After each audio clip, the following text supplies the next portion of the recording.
Now, good morning, ladies and gentlemen.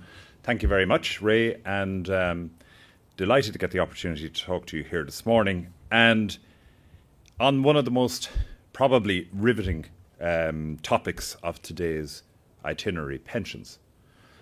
I'm in jest, of course, but it is probably the most riveting time of the year to talk about one of the least riveting things in our lives, which is the pensions itself, because of course we're at the very end of the time period for preliminary tax. So it is something that is on people's agendas at the moment. I don't actually, I'm giving some of this presentation having been helped by one of my colleagues because I don't specialise in pensions, I specialise in healthcare. But the use of pensions generally in our economy is something which is unfortunately underutilised, because if you think of the billions that are invested in people's pension schemes, alas, too infrequently used in terms of investment into productive, secure investments which would help our economy, and none more so than in the area of primary care. I listened this morning with interest to the ESRI talking, and they published a report on pensions and the need to reform pensions and the level of pensions which high earners can use. In actual fact, their study was based on factors which pertained in 2009. And of course, the news did not report that in the interim there have been very significant restrictions put in the use of pensions, the amount that you can invest and the amount that which you get tax relief on. So I have to say, I thought it was kind of ironic coming down here this morning to talk about pensions, that the ESRI report came out on conditions which pertained over 3 years ago. You'll see from my presentation that there are significant limitations in what you can do with your pensions and how they might be of use in this particular area, the development of primary care. Limited, for sure, doesn't mean that you can't use them, and I would try and outline to you some ways in which you can use pensions.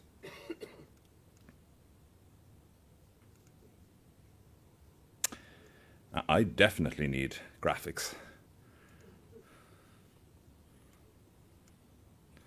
Now, could I move on one? Excellent, there we go. The current arrangements for pension schemes with the GMS is that there's a Mercer-administered HSE contribution of 10%, employer made. On the other hand, then, that has to be matched by a GP contribution of 5%. So the GP has flexibility around where they might invest that. The GP contribution can also be put into the Mercer scheme, or alternatively, and this is the area obviously which I'm going to focus on, alternatively a self-directed pension fund known to us as PRSAs. And there is significant flexibility with a PRSA, because if you put it into the structured pension scheme, which is the Mercer administered scheme, well, that's absolutely not going to go directly into the development of primary care centres. Whereas if you put it into a self-directed pension fund, there are things that you've got to do. There are things that you can't do, but at least indirectly you can use the PRSA as a means for the further development and further investment into primary care.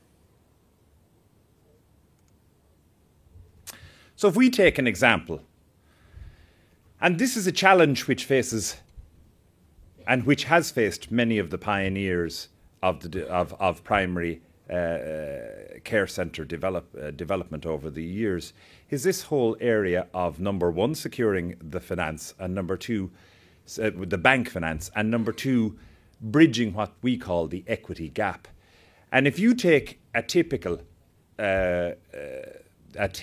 primary care centre and say it costs 6 million to develop, just say, exclude your site for a second, say it costs 6 million. Loan to value, typically, I know the Bank of Ireland have a dedicated fund, and in their press releases they say about 75% of the development cost is available from them for adequately business planned care centres. So say 75% is available as what we call the senior debt, And then the second aspect of it is the equity gap. How do you find that 25% which is required, that 1.5 million? In this environment, quite truthfully, it's very difficult to find. And we see it. I see it in primary care. I see it in older person care, in nursing homes and others. Very significant need for investment into these sectors. Very difficult to bridge that equity gap. So, even if factors are favourable, like you've got a good HSE rent, say it is 18, 50, 19 euros per square foot, you've got good pharmacy income, you've got the GPs contributing and all the rest of it, it's still very, very difficult to secure that equity gap. Even more difficult in this environment to secure development finance. These are huge challenges. So those pioneers of new primary care centres face the getting long-term finance, getting the equity gap and getting the development finance. So can you use your pension to fill the equity gap in your primary care centre? And the answer is a categorical no. You're investing, say, 6 or 7 or 8 or 10 GPs, or 17 in the instance here, coming together. Can they use their PRSA to invest in this and use it to fill the equity gap? No, they can't. However, what can they do? And is that the end to pensions and primary care centres? Well, it's not, but you've got to go indirect routes to using your pension.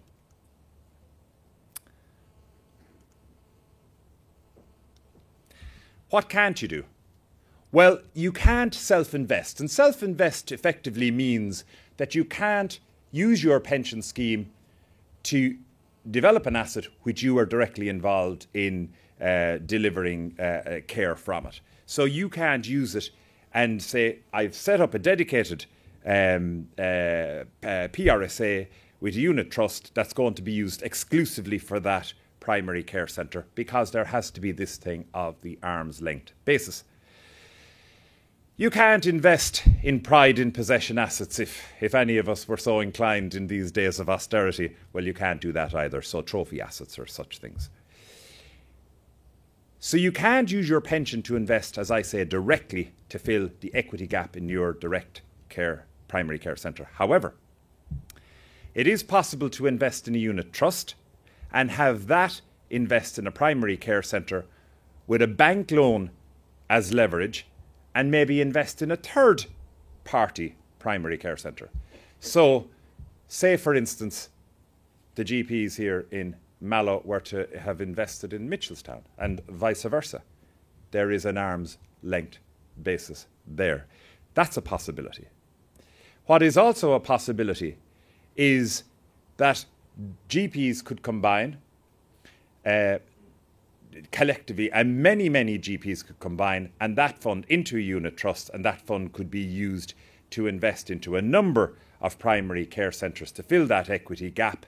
And so therefore there isn't a direct investment by the GP into his or her own direct primary care centre.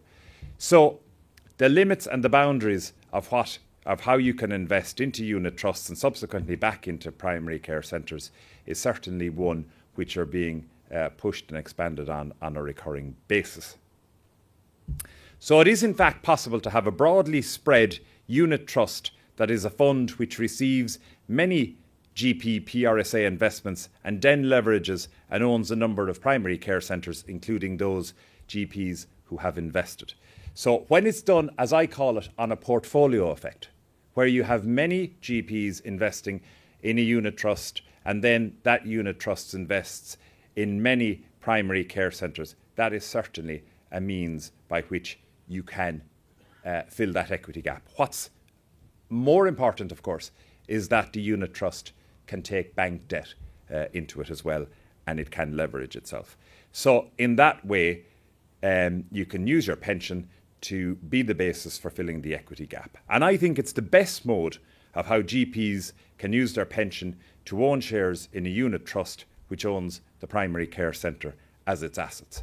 You might say to yourself, well, what do you do if you want to retire in a number of years' time? Well, there's a whole host of things that you might be able to put in place around the administration of the unit trust. Certainly the creation of what I'd call a grey market is is something which has been done in some instances, which allows for the exiting of one GP and their investment and the entry of others and what have you. So there are many ways by which you can facilitate, obviously. The whole purpose of what the investment is that it is a pension, but it's a pension which is going to a particular sector of investment. A few things for you to know. There are all of these, and this is the point that I raised earlier on, which is about these restrictions and the earnings ceiling. The amount of tax relief is limited based upon one's net relevant earnings, which is the NRE, and their age. What is becoming very applicable is the earning ceiling of €115,000. And then on your age category on the right-hand side of the slide, if you're under 30 years of age, the maximum you can put in is 15%.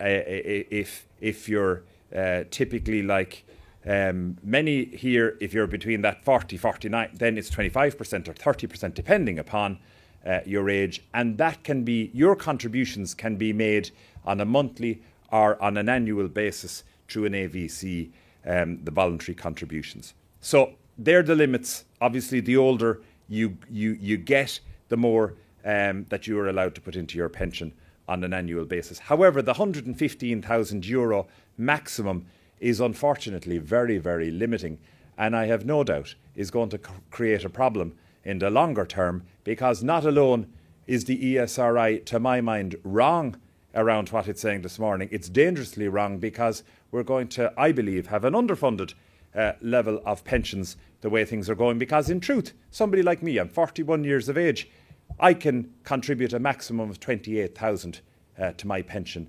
with the benefit of tax relief. So that is a difficulty. For somebody who's 51, the maximum contribution that they can make is 34,500. So over a period of time, the fund, combined with their colleagues, can be used to indirectly fund the development. So if you get a combination of GPs, all of a sudden they could build up a couple of €100,000 if they've had the PRSA for a number of years. So maybe Dr. A, his PRSA level is 300,000, and you combine 5 or 6 of them together, and all of a sudden you can see that you can have quite big blocks of contributions going in to try and fill that equity gap. Importantly, from a general commercial perspective, the primary care centre can't and shouldn't be over-leveraged, or they can get into financial difficulty. The benefit of using or of securing pension scheme funding and utilising pension scheme funding is that it is money which effectively we see as sitting aside. It isn't something that we countenance in our day-to-day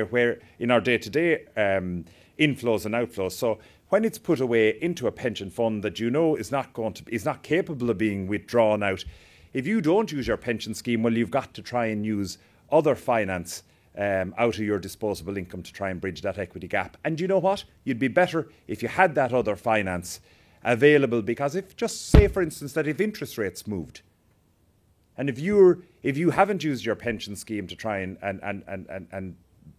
bridge that equity gap, all of a sudden you could find that your disposable income is being stressed.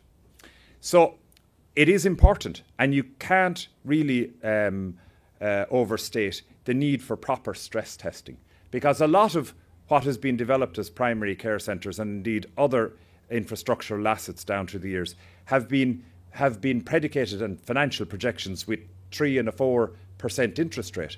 And what happens if the interest rate moves by 2 or 2.5 or 3%?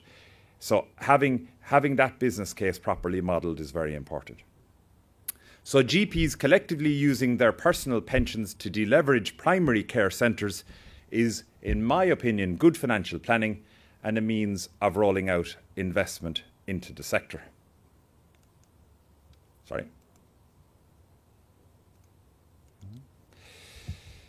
One other thing that I thought I'd mention, and it's just very briefly, there are other options. Say, for instance, if your spouse is a practice manager, consequently, your spouse would be an employee. You can establish what is called a a spousal executive pension scheme. Wouldn't your spouse love to be titled to have one of those? A spousal executive pension scheme. You can make contributions of, say, up to 30,000, and so long as it's wholly and exclusively for the purposes of the trade. So that's just an example, maybe 30,000. The pension contribution is a case 2 deduction for you, saving you 55% between the marginal rate of tax and the levies.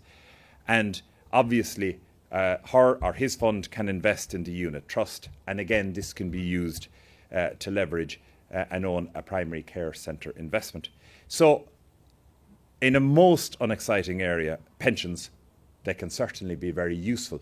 And I think generally, for primary care centre development, but generally in our economy as a whole, I think pensions and the amount of money which is tied up in pensions is unfortunately completely underutilised. So that's my presentation to you.